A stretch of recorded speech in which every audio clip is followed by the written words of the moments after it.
La Edad Moderna en Aragón y el final de la Corona de Aragón. A la muerte de doña Isabel, heredó la corona de Castilla su hija doña Juana, casada con el archiduque de Austria, Felipe I el Hermoso, hijo de Maximiliano I, emperador de Alemania. Reconocida como reina de Castilla por las Cortes de Toro, quedó de regente de Fernando de Aragón hasta que vinieran los nuevos reyes, conforme se disponía en el testamento de doña Isabel. La enfermedad de doña Juana, a quien se le conoce con el sobrenombre de la Loca, y las desavenencias que surgieron entre Fernando y Felipe, fueron causa de que aquel se retirara a sus estados de Aragón y que figurara como regente de Castilla Felipe I el Hermoso, que murió antes de un año. Casado Fernando de nuevo, intentó conseguir un heredero para Aragón pero murió antes de conseguirlo. Don Fernando regresó de Italia y fue regente de Castilla hasta su muerte en 1517, en que Carlos I heredó la corona de Aragón.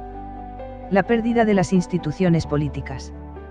Tras la unión de las coronas de Aragón y Castilla, los intereses comunes que ligaban los estados de la corona de Aragón se fueron disolviendo poco a poco, aunque nunca existió una unión real con Castilla.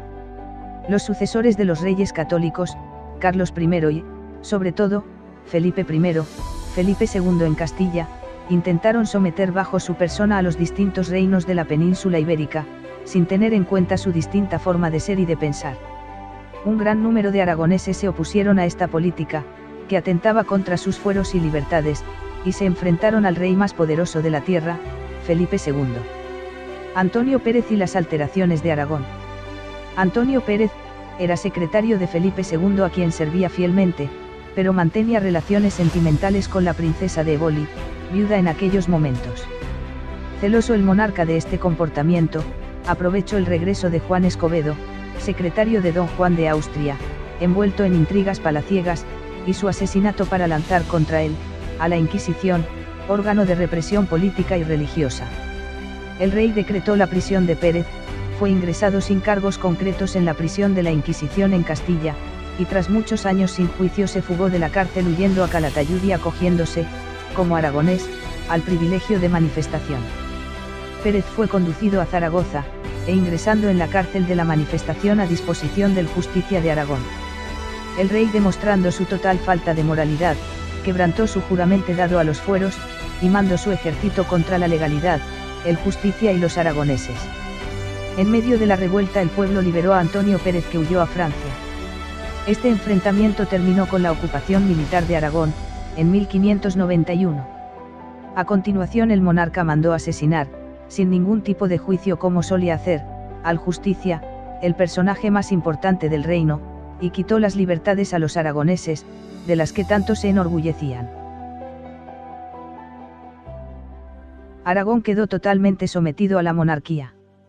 Ella pudo disponer, sin ninguna limitación, de sus recursos económicos y humanos. El fanatismo religioso de Felipe II lo ejerció en una serie interminable de guerras, pues, prefería los países devastados, a que fueran tolerantes con la religión.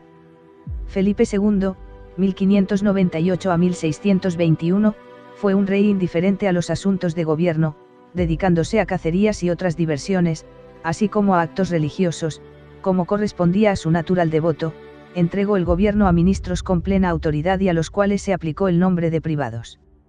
El hecho más grave de su reinado sucedió en 1610, ordenando la expulsión de los moriscos, concediéndoles un plazo de 3 días para presentarse en los puertos de embarque y autorizándoles para llevarse solo los bienes muebles. Esta limpieza étnica tuvo resultados desastrosos sobre la economía y la población del reino. Durante todo este siglo el XVII se impusieron grandes tributos que el rey no pudo pagar con enormes sacrificios. A fines del siglo XVII, Aragón estaba totalmente arruinado y había perdido su personalidad. Durante la Guerra de Sucesión Española, el rey actuó de manera soberana por última vez. Aragón, como Cataluña, Valencia y Mallorca, apoyó al archiduque Carlos contra Felipe V. Tras la batalla de Almansa, 1707, Felipe V abolió los fueros aragoneses, mediante una orden, que se conoce con el nombre de Decretos de Nueva Planta, adoptó varias medidas centralistas y fueron anuladas todas las antiguas disposiciones políticas del reino. Aragón se convirtió en la práctica en una provincia y su consejo fue absorbido por el Consejo de Castilla. Vamos ahora, a introducirnos un poco más a fondo, en los acontecimientos más relevantes, que acaecieron en esta época en Aragón, hasta la total desaparición de la corona de Aragón. Hay que recordar que desde los inicios del reinado de los reyes católicos, estamos inmersos en la Edad Moderna. Y aunque esta serie de capítulos acaban con el final de la Edad Media en el siglo XV, la desaparición de la corona de Aragón y del reino de Aragón, se produjo en el año 1706. La historia del Aragón medieval, acaba en la Edad Moderna. Por eso ocurre ese baile de épocas. Dicho esto, seguimos con el contenido. Catalina de Aragón y el origen de la Iglesia anglicana. Catalina de Aragón, hija de Fernando II de Aragón y de Isabel de Castilla, los reyes católicos, nace en el Palacio Arzobispal de Alcalá de Henares el 16 de diciembre de 1485 y era la hija menor de los reyes católicos. Era, según Almudena Arteaga, la más parecida a su madre. De cabello rojizo, rostro sereno, graciosa, sagaz, inteligente y excelentemente educada, que hablaba y leía en latín. En 1501 se casa con Arturo, primogénito de Enrique VII de Inglaterra, que muere al año siguiente, y al quedar viuda, continuó en Inglaterra. Cuando Catalina de Aragón abandonó Granada rumbo a Londres en 1501, apenas adolescente, para casarse con el príncipe de Gales, Arturo Tudor, no imaginaba que sería viuda pocos meses después. La joven quedó desolada.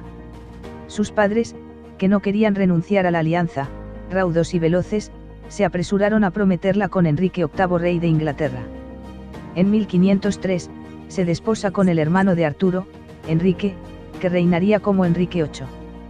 La ceremonia se celebró en 1509 al subir este al trono, en unos fastos que duraron varios días. De este matrimonio nacerían 6 hijos de los que solo sobrevivió una niña, María Tudor.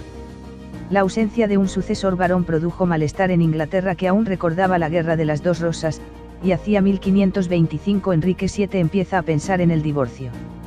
Tras conocer a Ana Bolena, el rey confirma sus intenciones y, a partir de 1527, se somete el asunto a las autoridades eclesiásticas con el pretexto de que el matrimonio era nulo por haberse realizado entre cuñados. El Papa Clemente VII se mostró al principio conciliador, pero la tajante negativa de Catalina, que en ninguna admitió la competencia del tribunal nombrado para dirimir el caso, y las presiones de Carlos V modificaron su actitud. Enrique VIII, sin tener en cuenta la decisión papal, rompe definitivamente con Catalina de Aragón en 1531 y se casa con Ana Bolena. Posteriormente consigue que el arzobispo de Canterbury, Thomas Cranmer, disolviese su matrimonio con Catalina, 1533, quien fue confinada en varios castillos sin que nunca declinase su título de reina. Estos hechos ocasionaron la ruptura de Roma e Inglaterra y el nacimiento de la Iglesia anglicana al margen del Papa. Catalina de Aragón, reina de Inglaterra, muere el 7 de enero de 1536, en el castillo de Kimbolton, Huntingdonshire, Inglaterra. Está enterrada en la abadía de Peterborough. Carlos I de España y V de Alemania.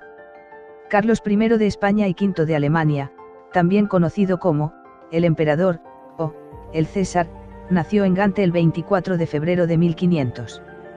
Fue hijo de Felipe I el Hermoso y de Juana I de Castilla y nieto del emperador Maximiliano I de Habsburgo y María de Borgoña y de los reyes católicos. Con esta coctelera de relaciones dinásticas, Carlos reunió una importante herencia territorial que hizo que se convirtiera en el soberano más importante de la cristiandad. Tras la muerte de su abuelo, Fernando el Católico, y como vivía su madre, le concernía el título de gobernador de los reinos hispanos para regentarlos en nombre de su madre, incapacitada por su enfermedad. Sin embargo, el futuro se decidió de otra manera y las Cortes de Castilla y de Aragón le proclamaron rey. De esta manera, reinó desde 1516 hasta 1555 en todos los reinos y territorios hispánicos en nombre de su madre, haciendo que por primera vez se agruparan en una misma persona las coronas de Castilla y Aragón. Sin embargo, cuando las Cortes de Castilla le juraron rey junto con su madre, le hicieron un conjunto de solicitudes, entre las que se encontraban las siguientes: aprender a hablar castellano, cese de nombramientos a extranjeros, prohibición de la partida de oro y caballos de Castilla, tratar más respetuosamente a su madre, aislada en Tordesillas por su enfermedad. Por otra parte, el emperador Maximiliano moría en enero de 1519 y, en junio de ese mismo año, Carlos fue nombrado rey de romanos, lo que le convertía en el nuevo soberano del Sacro Imperio Romano Germánico. Fue emperador de Alemania bajo el nombre de Carlos V desde 1520 hasta 1558. Durante el tiempo que duró su reinado, Carlos I viajó por todos sus dominios combatiendo en numerosas batallas, por lo que nunca tuvo una corte asentada. Se produjo un periodo de apogeo en la economía. La conquista de América descubrió muchos mercados y la llegada de oro facilitó las campañas bélicas del soberano y propulsó todas las actividades económicas. Sin embargo, la continua subida de los precios y la política imperialista, llevaron a la corona a quebrar las actividades económicas de Castilla. Este declive terminaría a finales del siglo XVI. Se casó con Isabel de Portugal en 1526 y, aunque ésta falleciera 13 años después y él viviera 20 años más, nunca volvió a casarse. Fruto de esta unión nacieron 5 hijos, de los cuales tan solo el príncipe Felipe y las infantas María y Juana llegaron a la edad adulta. En 1555, falleció la reina Juana y Carlos se convirtió en rey en solitario de todos los territorios de la monarquía católica. En las abdicaciones de Bruselas, 1555 a 1556, Carlos dejó el gobierno imperial a su hermano Fernando y España y las Indias a su hijo y heredero Felipe, que ya tenía edad suficiente para gobernar, de hecho ya era rey de Nápoles y Sicilia. En 1558, el rey Carlos falleció de paludismo después de pasar un mes de agonía y fiebre. En 1573, su hijo, el conocido Felipe II, trasladó los restos de su padre al monasterio de San Lorenzo de El Escorial. Su cuerpo se encuentra en la cripta real, también conocida como Panteón de los Reyes. Los 100 ducados zaragozanos en la historia de Aragón. La historia de los 100 ducados zaragozanos se remonta a principios del siglo XVI. Fallecido en 1516 Fernando II, el católico, le sucedió en el trono de Aragón su hija Juana I, más tarde llamada la Loca. El rey no aceptó jurar como rey a Carlos I, hijo de Juana I y, en vida de su madre, que conservó siempre su dignidad regia. Las Cortes de Aragón, reunidas en Zaragoza en 1518, tomaron el tradicional juramento a Carlos de que respetaría los fueros del reino y, a su vez, lo juraron como rey. El monarca pasó una buena temporada en Zaragoza, que se convirtió por un tiempo en el centro político de la monarquía hispánica. Para conmemorar estos hechos, 10 años después se acuñó esta moneda, en cuyo anverso figuran los bustos de Juana y Carlos, ambos con grandes coronas reales abiertas. Sobre sus cabezas se ve la fecha en la que se acuñó la gran pieza 1528.